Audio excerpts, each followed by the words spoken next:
The morning sun cast long shadows across the tarmac at Fairchild Air Force Base as Colonel Rebecca Steele Harrison stepped out of her modest rental car in the visitor parking area. At 38, she had learned that first impressions often came from unexpected moments, and today she wanted to observe her new command from ground level before announcing her presence with the usual fanfare that accompanied a change of command. Before we jump back in, tell us where you're tuning in from, and if this story touches you, make sure you're subscribed, because tomorrow I've saved something extra special for you. She wore civilian clothes, dark jeans, a simple navy blazer, and comfortable flats. Her auburn hair was pulled back in a neat ponytail, and she carried only a small leather portfolio containing her orders, identification, and a few essential documents. Nothing about her appearance suggested that she was about to assume command of one of the Air Force's most prestigious fighter wings. The Promety base before her was impressive home to the 92nd Fighter Wing, known throughout the Air Force for their precision flying and combat readiness. F-22 Raptors gleamed on the flight line, their angular stealth profiles reflecting the morning light. Ground crews moved with practiced efficiency, conducting pre-flight inspections and maintenance procedures that Rebecca recognized from her own years as both a pilot and operations officer. She had been selected for this command after a distinguished 16-year career that included 3 combat deployments, a tour as a test pilot at Edwards Air Force Base, and most recently, 2 years as the Deputy Operations Group Commander at Nellis. The appointment had been somewhat controversial within certain circles. She would be the youngest wing commander in the Air Force, and only the 3rd woman to command a fighter wing. Before we begin, make sure to subscribe to Military and Veteran Stories so you never miss these true tales of courage. And tell us, in the comments, where are you watching from today? Rebecca had deliberately arrived 3 days before her official change of command ceremony, wanting to conduct what she privately called her ground truth assessment. She believed that the best way to understand how a unit truly operated was to see it through the eyes of an ordinary visitor. Without the protective filter that usually surrounded senior leadership, the main gate was several hundred yards ahead, where she could see the usual bustle of morning activity. Airmen were arriving for duty, delivery trucks were being processed through security checkpoints, and the steady flow of base operations was evident even from a distance. Rebecca had studied the base layout extensively during her pre-command briefings, but seeing it in person gave her a different perspective on the challenges and opportunities she would inherit. As she walked toward the main entrance, Rebecca noticed the immaculate condition of the ground's well-maintained landscaping, freshly painted buildings, and parking areas that were clearly organized and properly marked. These details mattered to her because they often reflected the overall attention to standards and pride that characterized a well-led organization. The main gate complex was modern and professional, with multiple lanes for processing different types of traffic. Security forces personnel in their distinctive blue berets moved efficiently between vehicles, conducting identification checks and managing the steady flow of base access. Rebecca appreciated the visible security measures, knowing that protection of the base and its valuable aircraft was a critical responsibility. She approached the pedestrian entrance, where a single security checkpoint was manned by 2 Air Force Security Forces members.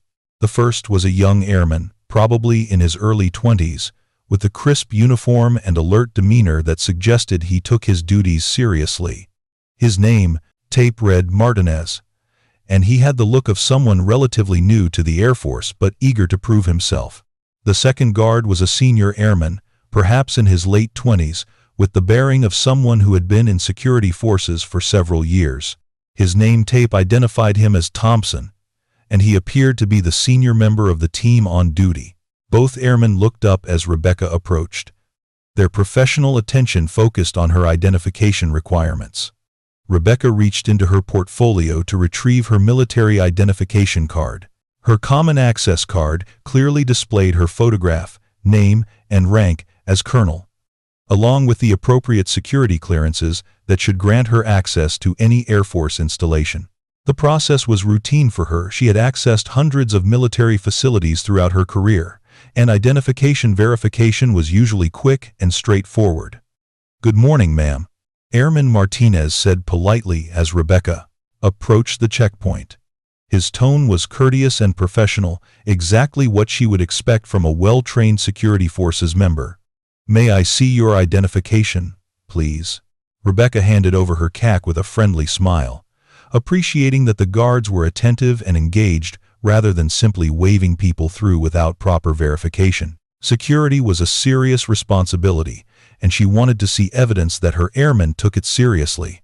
Martinez took her identification and inserted it into the card reader, waiting for the system to verify her credentials. Rebecca watched him work, noting his methodical approach to the verification process. After several moments, however, his expression shifted from routine professionalism to confusion.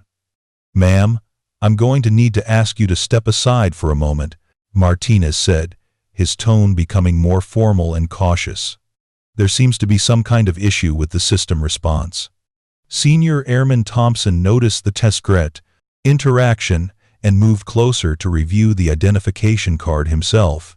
He examined Rebecca's CAC carefully, his experienced eyes taking in every detail of the card and the information displayed on his computer screen. "Ma'am," Thompson said after several moments of review, "our system is showing some unusual flags on your access authorization. It indicates you're a colonel, but we don't have any notification of a senior officer visit scheduled for today.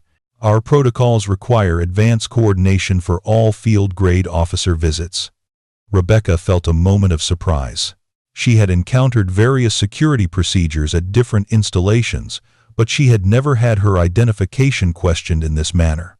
Her orders clearly authorized her presence on base, and her security clearances were current and valid. "I understand your concern about protocols," Rebecca replied calmly, maintaining her professional composure. "However, I can assure you that my identification is completely fair, legitimate. I'm here on official business, which is why you wouldn't have received advance notification through normal visitor channels." The two airmen exchanged glances, and both seemed to become more alert and cautious about the situation they were facing. Thompson consulted a thick binder of procedures that he retrieved from behind the checkpoint desk. "Ma'am, with all due respect," Thompson said, "we've had security briefings about people attempting to gain unauthorized access using sophisticated fake credentials. Your identification shows colonel rank, but you're arriving in civilian clothes without any official escort or advance coordination. That raises some red flags for us." Martinez nodded in agreement, adding, "Base security protocols are very specific about senior officer visits. All colonel-level visits must be coordinated through the protocol office and command post with advance notification to security forces. We have no record of any such coordination."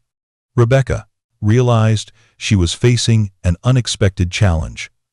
These airmen were clearly dedicated to following their procedures correctly, but those same procedures were preventing her from accessing the base she was about to command.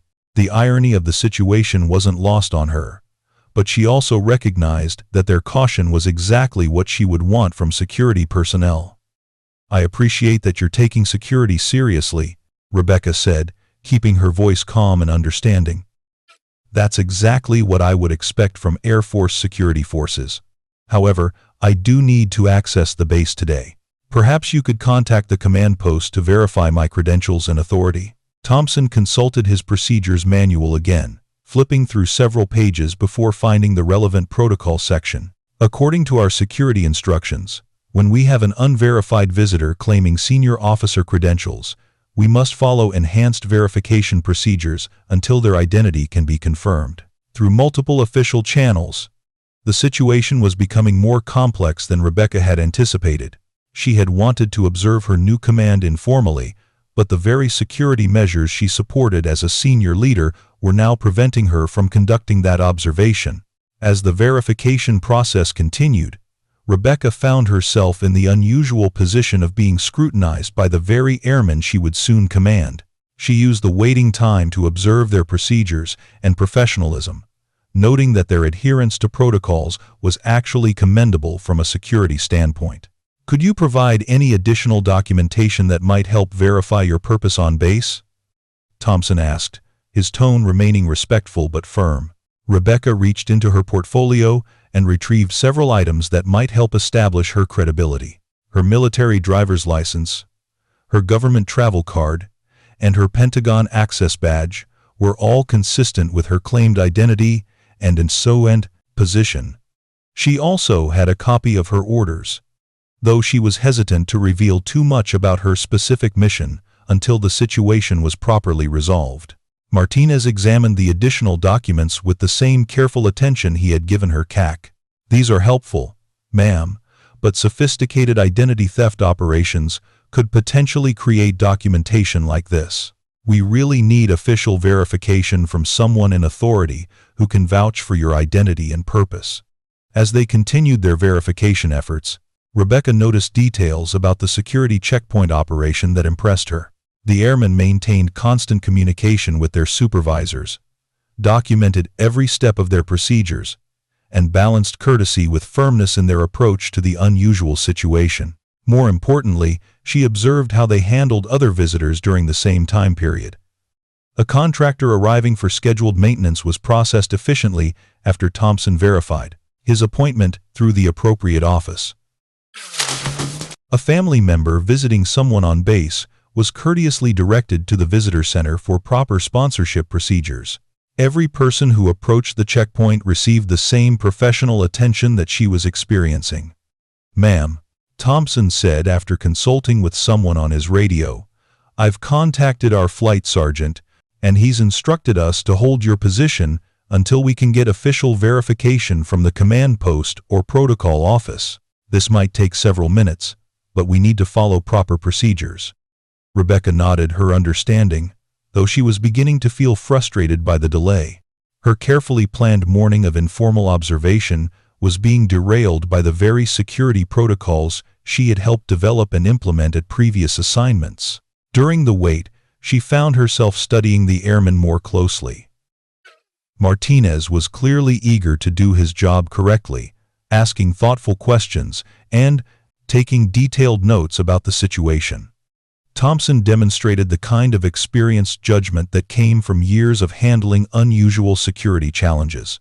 Both men were exactly the kind of dedicated professionals she wanted protecting her base. "If you don't mind me asking," Martinez said during a brief lull in the radio communications, "what kind of official business brings you to Fairchild? Maybe that information would help us coordinate with the right office for verification." Rebecca considered how much to reveal about her mission. The truth that she was the incoming wing commander conducting a pre-command assessment would certainly resolve the immediate access issue, but it would also eliminate any chance of observing the base operations without the artificial environment that accompanied senior leadership visits. "I'm here to familiarize myself with base operations," she said carefully, providing accurate information without revealing the full scope of her authority. "I'll be working closely with the wing leadership on some upcoming initiatives." Thompson made notes about her response, but his expression suggested that her answer had raised more questions than it answered. "Ma'am, if you're going to be working with wing leadership, that would definitely require advanced coordination through official channels. The wing commander's office manages all external liaison activities very carefully." The mention of the wing commander's office brought a slight smile to Rebecca's face, though she managed to keep her expression neutral. In just 3 days, that office would be her office, and these dedicated airmen would be part of her command. The thought of how their perspective would change when they learned the truth added an element of anticipation to her frustration with the delay. As they waited for official verification, Rebecca continued to observe the security checkpoint operations with the analytical eye of an experienced commander. The procedures were being followed correctly, the airmen were maintaining proper situational awareness, and the checkpoint was processing normal traffic efficiently despite the unusual situation with her access request. Her phone buzzed with a text message from her executive officer back at Nellis, asking if she had arrived safely at Fairchild. Rebecca quickly replied that she had arrived, but was dealing with some interesting logistics challenges that would delay her initial assessment. She didn't elaborate on the nature of those challenges, knowing that her exec would assume they were related to billeting or transportation rather than basic base access. 20 minutes into the verification process, Thompson received another radio call that seemed to provide new information about Rebecca's situation. She watched his expression change as he listened to the instructions he was receiving, noting that his demeanor was shifting from cautious skepticism to something approaching concern. "Ma'am," he said, after ending the radio conversation, "our command post is having difficulty verifying your credentials through normal channels. They're asking us to escort you to the Visitor Control Center, where our Security Forces supervisor can conduct a more thorough verification process with higher-level contacts." The situation was escalating beyond a simple identification check, and Rebecca realized that her informal approach to base familiarization was about to become a formal security incident. The very outcome she had hoped to avoid by arriving quietly and observing from ground level was now unavoidable. But as she prepared to be escorted to what was essentially a security holding area, Rebecca reflected on what the morning's events had already taught her about her new command. The security forces personnel were clearly well-trained, dedicated to their responsibilities, and unwilling to compromise security standards even when faced with pressure or unusual circumstances. Those were exactly the qualities she wanted in the airmen protecting her base and aircraft. The irony that her first official act as the incoming wing commander would be to resolve a security incident involving herself was not lost on Rebecca, but the experience was providing valuable insights into the culture and standards of the organization she was about to lead. Sometimes, the most important lessons came from the most unexpected circumstances. As Thompson prepared to escort Rebecca to the Visitor Control Center, the morning quiet was shattered by the piercing wail of the base alarm system. The distinctive tone of Alpha Alpha Alpha echoed across the installation, immediately followed by the urgent voice of the command post controller over the base-wide public address system. "Attention all personnel. Attention all personnel. We have a confirmed aircraft emergency. Raptor 07 is declaring an in-flight emergency with hydraulic failure and is requesting immediate priority landing. All non-essential personnel clear the flight line immediately." This is not a drill. Rebecca's head snapped toward the flight line, her entire demeanor instantly transforming. 20 years of military aviation experience kicked in as she mentally cataloged the implications of what she had just heard. An F-22 Raptor with hydraulic failure was one of the most serious emergencies possible. The sophisticated fly-by-wire flight controls depended entirely on hydraulic pressure, and total failure could mean the pilot would lose all control authority. Martinez and Thompson were immediately torn between their security duties and the emergency unfolding before them. They could see fire trucks racing toward the runway, emergency lights flashing as the base's crash rescue teams positioned themselves for what could become a catastrophic situation. "Martinez, you need to notify the command post that we're clearing the main gate for emergency vehicle access," Thompson instructed, his training taking over despite the unusual situation with Rebecca. "All routine traffic needs to be halted immediately." Rebecca watched the two airmen manage the competing demands of base security and emergency response, noting their professionalism under pressure. But she could also see areas where their response could be improved, gaps in their emergency procedures that could be critical if the situation deteriorated further. The command post controller's voice crackled over the radio again. "Raptor 07. Say fuel remaining and souls on board." The pilot's response came through clearly on the emergency frequency that was audible on the security forces radios. "Command post, Raptor 07 has approximately 800 pounds of fuel remaining. Single-seat aircraft, pilot only. I'm losing hydraulic pressure rapidly and having difficulty maintaining control authority. Request vectors to final approach immediately." Rebecca's analytical mind immediately began processing the tactical situation. An F-22 with 800 pounds of fuel had perhaps 10 minutes of flight time remaining. The pilot was fighting degrading flight controls while trying to line up for what would essentially be a controlled crash landing. Every second counted, and the coordination between air traffic control, emergency response, and base operations needed to be flawless. "Thompson," she said quietly, her voice carrying an authority that hadn't been present during the previous security discussion. "Your crash response teams are positioning on the wrong side of the runway. If that Raptor comes in hot and goes off the prepared surface, they'll be blocked by the aircraft itself." Thompson looked at her with surprise. "Ma'am, I'm not sure how you would know our crash response procedures." "Because I've been through this exact scenario before," Rebecca interrupted, her voice calm but urgent. 3 years ago at Nellis, we had an F-22 with identical hydraulic failure. The emergency response teams positioned themselves upwind of the approach end, and when the aircraft went off the runway, they couldn't reach the pilot for crucial minutes because of fire and debris. She pointed toward the runway where fire trucks were indeed positioning themselves exactly as she had described. "If you contact the fire chief now and recommend repositioning Alpha and Bravo trucks to the downwind side of the touchdown zone, they'll have clear access regardless of where that aircraft ends up." Martinez stared at Rebecca, suddenly seeing her in a completely different light. "Ma'am, how do you know our truck call signs? And how do you know so much about F-22 emergency procedures?" Before Rebecca could answer, another radio transmission filled the air. "Mayday, Mayday, Mayday. Raptor 07 is declaring emergency. I've lost all hydraulic pressure and am flying on manual reversion, requesting foam on the runway and all emergency equipment standing by." The pilot's voice was steady and professional, but Rebecca could hear the underlying tension that came from line, flying a $150 million aircraft that was barely responding to control inputs. She had been in similar situations herself, and she knew the incredible skill and nerve required to bring a crippled fighter aircraft safely to the ground. "Thompson, you need to make that call about repositioning the crash trucks now," Rebecca said, her command voice emerging despite her civilian clothes and uncertain security status.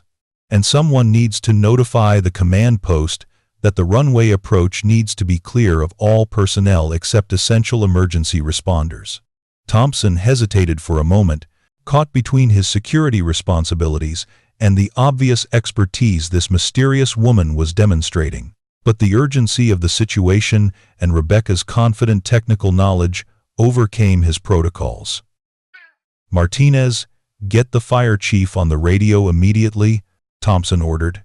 "Tell him we have a recommendation for repositioning the emergency response based on lessons learned from previous discrete F-22 hydraulic failures." As Martinez made the radio call, Rebecca continued observing the emergency response with the trained eye of an experienced pilot and commander. She could see that the overall response was well coordinated, but there were small adjustments that could mean the difference between life and death for the pilot fighting to control his aircraft. "The approach lighting needs to be set to maximum intensity," she told Thompson. "With manual reversion, the pilot will have limited ability to make corrections during final approach, so he needs every visual reference possible. Standard emergency lighting won't be sufficient." Thompson was now listening to her recommendations with complete attention, her technical expertise cutting through any concerns about her identity or authorization. "How do I make that happen?" he asked. "Call the tower directly and tell them, Steele recommends maximum approach, lighting intensity for emergency recovery procedures," Rebecca said without thinking. Both airmen stared at her. "Steele?" Martinez asked. "Who's Steele?" Rebecca realized she had inadvertently revealed her call sign, the identifier that had been earned through years of test pilot work and combat operations. But with an F-22 pilot's life hanging in the balance, protecting her identity was less important than ensuring proper emergency response.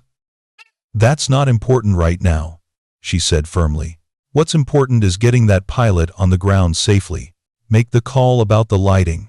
If you're hooked on this story, make sure to subscribe and turn on notifications so you never miss an upload. Your support means everything and helps me bring you more inspiring military stories like this one." As Thompson made the radio call to the tower, his words carried across the emergency frequency. "Tower. This is base security. We have a recommendation from Steele for maximum approach lighting intensity for Raptor 07's emergency recovery. The response from the tower came immediately. Base security. Did you say Steele? As in Colonel Steele Harrison? The question hung in the air like an electric charge. Martinez and Thompson both turned to stare at Rebecca, their expressions shifting from confusion to dawning realization. The tower controller continued. Base security. If that's Colonel Harrison providing recommendations, please advise that all her emergency response suggestions are approved and being implemented immediately. Rebecca closed her eyes briefly, knowing that her cover was blown but relieved that the emergency response was being properly coordinated.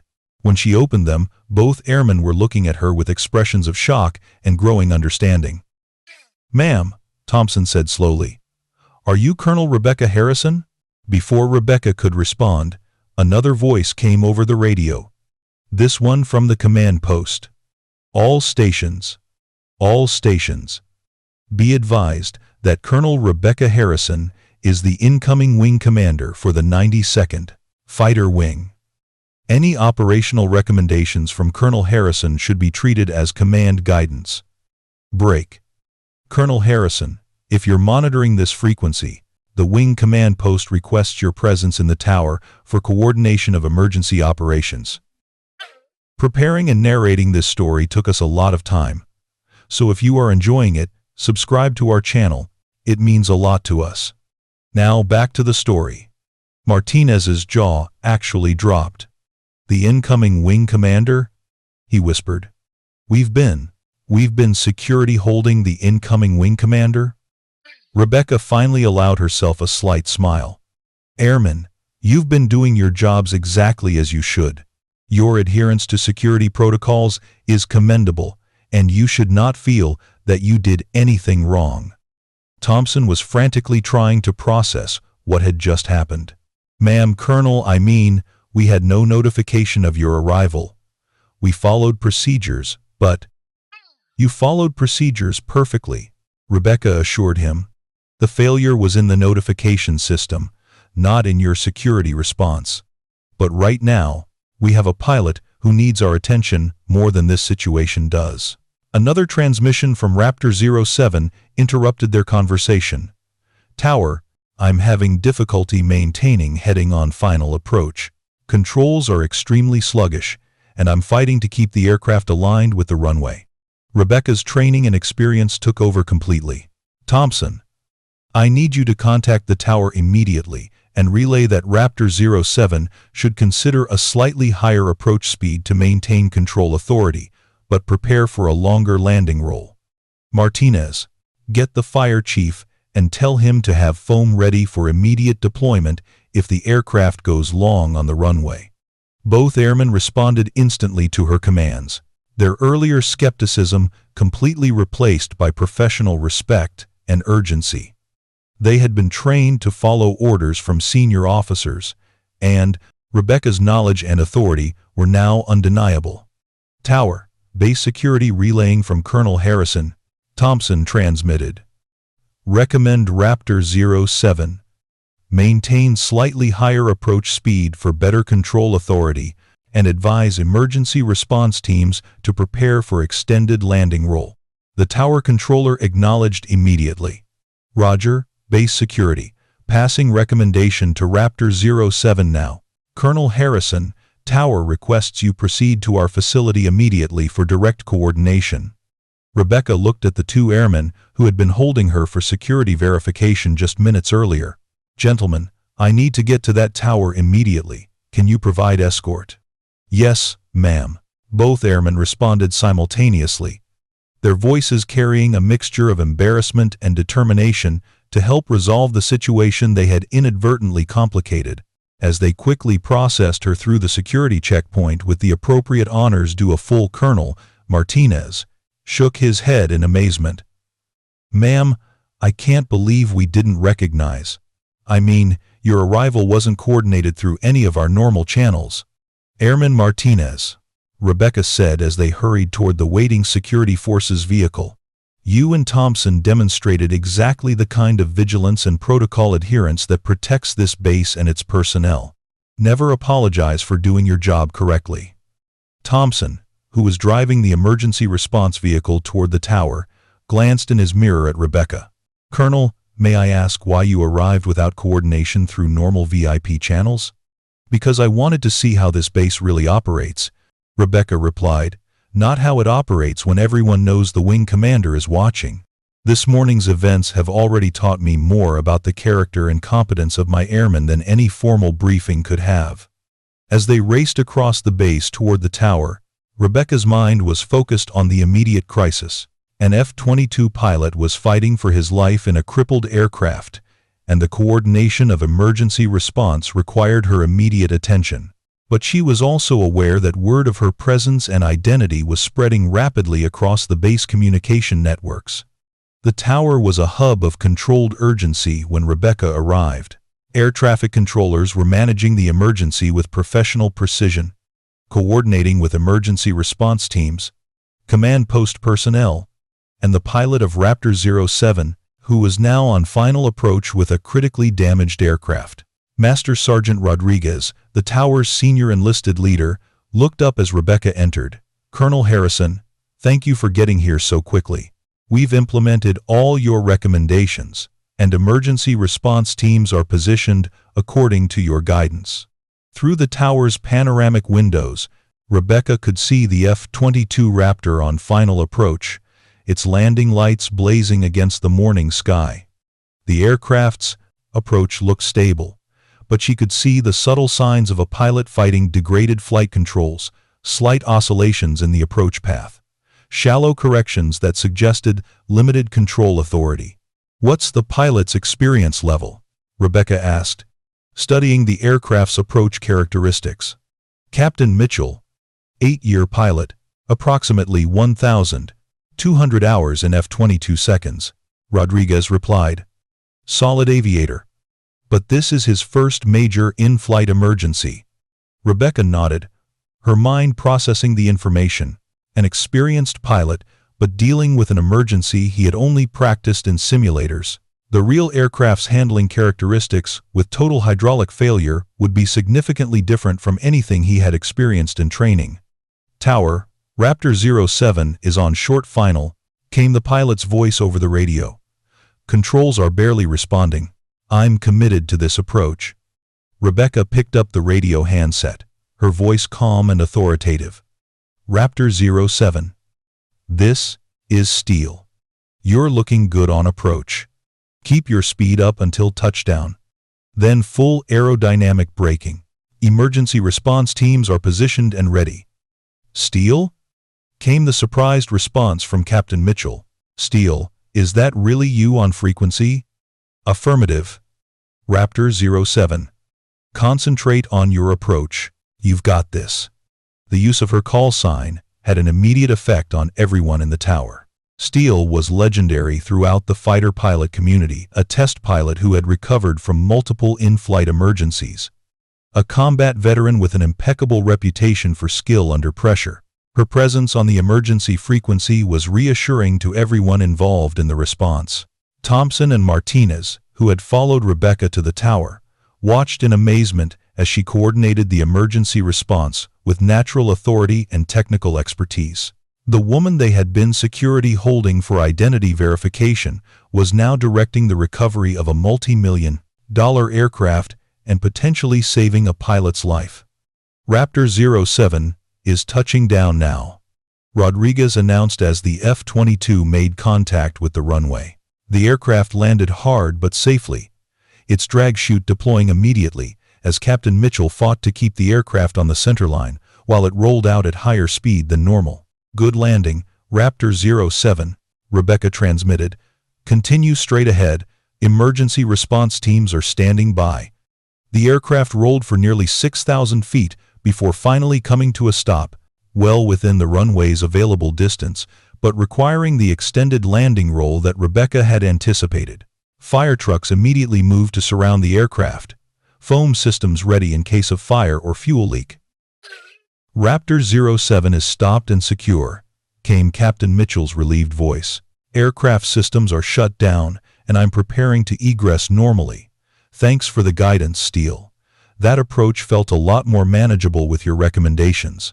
A cheer went up in the tower as emergency responders confirmed that both pilot and aircraft were safe. The potential catastrophe had been averted through professional emergency response and the kind of expert guidance that only came from years of experience with high-performance military aircraft. Rebecca set down the radio handset, her immediate focus shifting from the emergency to the broader implications of what had just occurred. Her identity was now known throughout the base. Her expertise had been demonstrated under pressure, and the airmen who had initially questioned her credentials were now witnesses to her capabilities.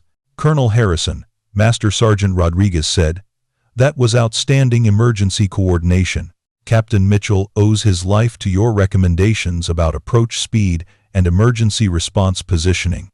Thompson stepped forward, his expression serious but respectful. "Ma'am, I owe you a sincere apology for the security situation this morning." "We had no budget idea, Sergeant Thompson," Rebecca interrupted. "You owe me no apology. You and Airman Martinez followed proper security procedures exactly as you were trained. The breakdown was in the notification system, not in your performance. In fact, your dedication to security protocols, even under pressure, tells me that this base's security is in excellent hands." Martinez, who had been quietly processing the morning's events, spoke up hesitantly. "Colonel, may I ask, why didn't you just identify yourself when we first questioned your credentials?" Rebecca considered the question carefully. "Because I wanted to see how this base really operates when nobody knows the wing commander is watching. Your response to an unusual security situation, your adherence to protocols under pressure, and your ability to adapt to emergency conditions tells me more about the character of this organization than any formal briefing ever could." The tower personnel were listening to this exchange with growing understanding of what had transpired. The incoming wing commander had arrived unannounced, been security held by vigilant airmen, and then demonstrated her expertise during an actual aircraft emergency. The story would become legendary within the 92nd Fighter Wing. "Ma'am," Rodriguez asked, "will you be taking command as scheduled?" "The change of command ceremony is still 3 days away," Rebecca replied. "But after this morning's events, I think it's time I made my presence on base official. Sergeant Thompson, could you contact the command post and request that the wing staff be notified that I'm available for coordination meetings beginning this afternoon?" "Yes, ma'am," Thompson responded, his voice carrying the kind of enthusiasm that came from witnessing exceptional leadership under pressure. As the immediate excitement of the emergency subsided, Rebecca realized that her carefully planned, low-key arrival had become anything but quiet. However, the morning's events had given her invaluable insights into the strengths and capabilities of the organization she was about to command. The security forces airmen had demonstrated unwavering commitment to their duties. The emergency response teams had performed with precision and professionalism. The air traffic controllers had managed a complex emergency with skill and composure. These were the foundations of an exceptional military organization. More importantly, when crisis had demanded immediate action, her airmen had responded to competent leadership regardless of uniform or formal protocol. That adaptability and focus on mission accomplishment would serve the wing well in the challenges ahead. Word of the morning's events spread through Fairchild Air Force Base with the speed that only military communication networks could achieve. By the time Rebecca left the tower, airmen throughout the installation knew 3 critical facts. Their incoming wing commander had arrived unannounced. She had been initially detained by security forces due to communication failures. And she had just helped save the life of Captain Mitchell through expert emergency coordination. As Rebecca walked back toward the base entrance with Thompson and Martinez, she noticed that their route was taking them past the squadron operations building, where several pilots and ground crew members had gathered outside to watch the emergency response. The F-22 was now surrounded by maintenance personnel conducting post-emergency inspections, while Captain Mitchell was being debriefed by flight surgeons and safety investigators. One of the pilots, a young lieutenant wearing a flight suit with Hawk embroidered above his name tape, looked up as the group approached. He had been monitoring the emergency frequency and had heard Rebecca's coordination with the tower. "Excuse me," he called out, jogging over to intercept them. "Are you Steele? The pilot who coordinated Captain Mitchell's emergency recovery?" Rebecca paused, realizing that her call sign had now become common knowledge throughout the pilot community on base. "I'm Colonel Harrison," she replied simply. Lieutenant Hawk's eyes widened as the full implication hit him. "Colonel Harrison, you're the incoming wing commander, aren't you?" Before Rebecca could respond, the young pilot straightened to attention and executed a crisp military salute. "Ma'am, it is an absolute honor to meet you. Your reputation as a test pilot and combat aviator is legendary throughout the F-22 community." The salute seemed to trigger a chain reaction among the other airmen in the area. As word spread that the legendary Steele Harrison was standing before them, pilots, crew chiefs, and maintenance personnel began emerging from the operations building and surrounding hangars. Master Sergeant Williams, a seasoned crew chief with over 20 years of experience maintaining fighter aircraft, was among the first to approach. He had heard the radio communications during the emergency and immediately recognized the expertise behind Rebecca's recommendations. "Colonel Harrison," he said, coming to attention and rendering a sharp salute. "Master Sergeant Williams, F-22 Maintenance. Ma'am, I want you to know that your guidance during that emergency saved Captain Mitchell's life and probably saved us a $150 million aircraft. Your understanding of hydraulic failure characteristics was exactly what we needed." Rebecca returned the salute, moved by the genuine respect and gratitude in the senior NCO's voice. "Sergeant Williams, that emergency was handled by the professionalism and skill of this base's entire team: air traffic control, emergency response, and maintenance. I simply provided some input based on previous experience." But her humility only seemed to increase the respect she was receiving. Other airmen were now gathering, having heard that their incoming wing commander was present and had just demonstrated the kind of technical expertise and leadership they hoped to see from their senior officers. Staff Sergeant Chen, one of the security forces airmen who had responded to support the main gate during the emergency, approached Thompson with obvious curiosity. "Thompson, is it true that you and Martinez Security held the wing commander this morning?" Thompson looked embarrassed, but Rebecca spoke before he could respond. Sergeant Thompson and Airman Martinez performed their security duties exactly as they should have. Their adherence to proper procedures protected this base and demonstrated the kind of vigilance I expect from all security forces personnel. The gathering crowd of airmen was growing larger, with personnel from various squadrons and support functions drawn by the unusual circumstances of their commander's arrival. Rebecca found herself surrounded by a semicircle of military professionals, all standing at attention and displaying the kind of respect that was earned rather than simply accorded to rank. Captain Rodriguez from the tower had followed the group down from the air traffic control facility, wanting to personally thank Rebecca for her emergency coordination. "Colonel Harrison," he said, executing a precise salute, "as the senior controller on duty during Captain Mitchell's emergency, I want to formally thank you for your expert guidance. Your recommendations were exactly what we needed to ensure a safe recovery." The salutes were spreading through the crowd in a wave of recognition and respect. What had started with Lieutenant Hawk's individual acknowledgement was becoming a spontaneous demonstration of professional admiration for Rebecca's expertise and leadership under pressure. Technical Sergeant Morrison, who had been working in the command post during the emergency, arrived with several other NCOs who had coordinated various aspects of the response. "Ma'am," he announced, "the entire command post staff wanted to express our appreciation for your emergency coordination. The way you integrated into our response procedures and provided exactly the right guidance at exactly the right time was exceptional leadership." Rebecca looked around at the growing assembly of airmen, all maintaining military bearing while expressing genuine professional respect for what they had witnessed. These weren't empty gestures of protocol. These were acknowledgments from experienced military professionals who recognized competence and courage when they saw it.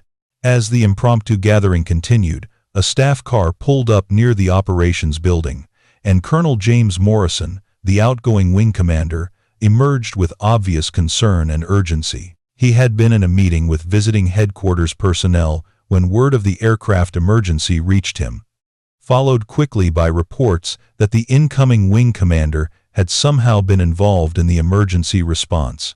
Morrison approached the crowd of airmen with the measured pace of someone trying to understand a complex situation while maintaining appropriate command presence. His expression showed a mixture of confusion and apprehension as he took in the scene before him, dozens of his airmen standing at attention in an informal formation around a woman in civilian clothes who was clearly the center of their attention. "What's the situation here?" Morrison asked, directing his question to Master Sergeant Rodriguez, whom he recognized as the senior enlisted leader present. "Sir," Rodriguez replied, maintaining his salute toward Rebecca. "We're honoring Colonel Harrison for her exceptional leadership during this morning's aircraft emergency. Her expertise saved Captain Mitchell's life and prevented what could have been a catastrophic accident." Morrison's confusion deepened. "Colonel Harrison? I wasn't aware that Colonel Harrison had arrived on base." He looked more closely at Rebecca, taking in her civilian attire and the obvious respect she was receiving from his airmen. "Colonel, I'm James Morrison, current wing commander. I'm afraid there may be some communication issues regarding your arrival schedule." Rebecca stepped forward, recognizing that the situation required immediate clarification. "Colonel Morrison, I arrived this morning for an informal assessment of base operations prior to our scheduled change of command ceremony. I apologize for any confusion my unannounced arrival may have caused." Morrison's expression shifted as the implications became clear. "You've been on base all morning? Without coordination through my staff?" He glanced at Thompson and Martinez, both of whom were still standing at attention nearby. "How did you gain base access?" Thompson stepped forward with obvious reluctance. "Sir, Colonel Harrison's base access was delayed this morning due to verification procedures.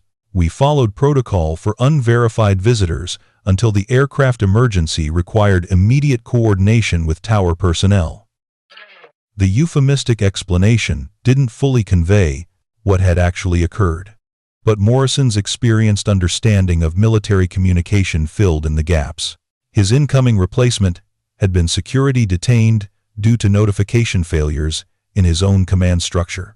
"Colonel Harrison," Morrison said, his voice carrying a mixture of embarrassment and formal courtesy, "I sincerely apologize for any inconvenience you experienced this morning. The failure to properly coordinate your arrival reflects poorly on my command's administrative procedures."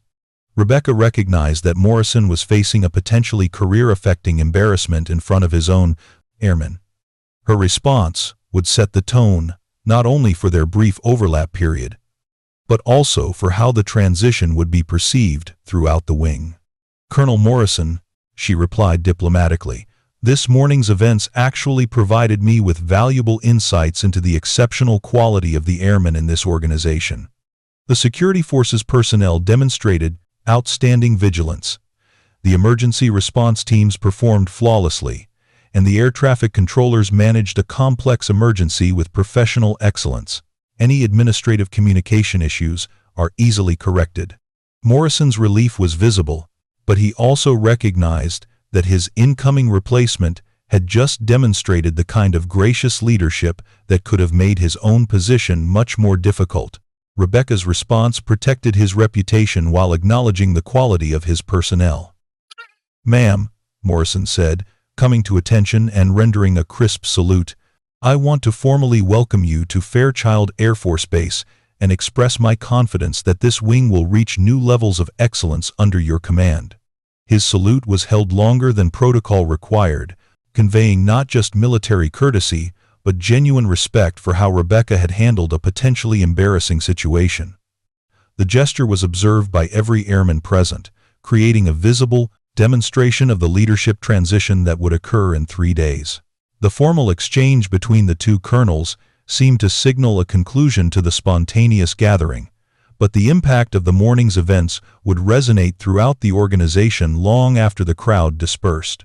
3 days later, the change of command ceremony proceeded as scheduled, but with an atmosphere that was distinctly different from the typical formal military pageant. The events of Rebecca's arrival had become legendary throughout the 92nd Fighter Wing, creating a narrative that perfectly captured her leadership philosophy and operational expertise. During her change of command speech, Rebecca made specific reference to the morning of her arrival.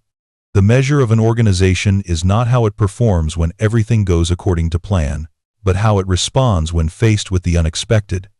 3 days ago, this wing demonstrated exceptional professionalism during an aircraft emergency, outstanding security vigilance in unusual circumstances, and the kind of adaptability that defines Air Force excellence. She looked directly at Thompson and Martinez, who were standing in the formation of security forces personnel. The airmen who challenged my credentials that morning weren't creating problems, they were solving them. Their commitment to proper procedures protected this base and demonstrated the vigilance that keeps our aircraft and personnel secure. The crowd of airmen listened with obvious pride as their new commander publicly praised the call. Very actions that had initially seemed to create difficulties for her arrival. 6 months into Rebecca's command, the 92nd Fighter Wing achieved the highest operational readiness ratings in Air Combat Command. The security procedures that Thompson and Martinez had demonstrated became a model for other installations, with their attention to verification protocols being cited in training materials throughout the Air Force. Captain Mitchell, whose life had been saved during Rebecca's first morning on base, became one of the wing's most skilled emergency procedures instructors, sharing the lessons learned from his hydraulic failure experience with pilots throughout the F-22 community. Master Sergeant Williams led a maintenance team that achieved unprecedented aircraft availability rates, inspired in part by the technical expertise their wing commander had demonstrated during the emergency. The culture of excellence that Rebecca established permeated every aspect of wing operations. Most importantly, the story of the incoming wing commander, who had been security held and then saved a pilot's life, became a teaching tool throughout the Air Force about leadership, professionalism, and the importance of doing your job correctly, regardless of external pressures. Thompson was promoted to Staff Sergeant 6 months ahead of his peers, with Rebecca personally writing a recommendation that cited his unwavering commitment to security procedures and exceptional performance under pressure. Martinez was selected for Security Forces technical training that would accelerate his career progression. During a wing all-call 1 year after her arrival, Rebecca reflected on the lessons of that first morning. Leadership isn't about being recognized immediately or having your authority acknowledged without question. It's about demonstrating competence when it matters, supporting your people when they're doing their jobs correctly, and building an organization where excellence is the standard rather than the exception. The 92nd Fighter Wing under Rebecca's command became known throughout the Air Force as an organization that balanced strict adherence to procedures with the flexibility to adapt and excel in unexpected circumstances.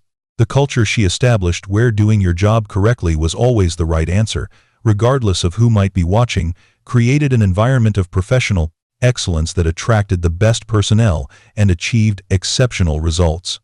Years later, when young officers asked about effective leadership principles, Rebecca would always tell them about the morning she was security held by 2 dedicated airmen who taught her more about the character of her organization than any formal briefing could have provided. The greatest leaders, she would say, are those who recognize excellence in others and create environments where people can perform at their highest potential. Sometimes that excellence appears in unexpected places and at inconvenient times, but it's always worth recognizing and supporting. The story of Colonel Steele, Harrison's arrival at Fairchild, became a legend that embodied the Air Force values of integrity, service, and excellence. It demonstrated that true leadership emerges not from position or protocol, but from competence, character, and the wisdom to recognize these qualities in others. Up next, you've got 2 more standout stories right on your screen.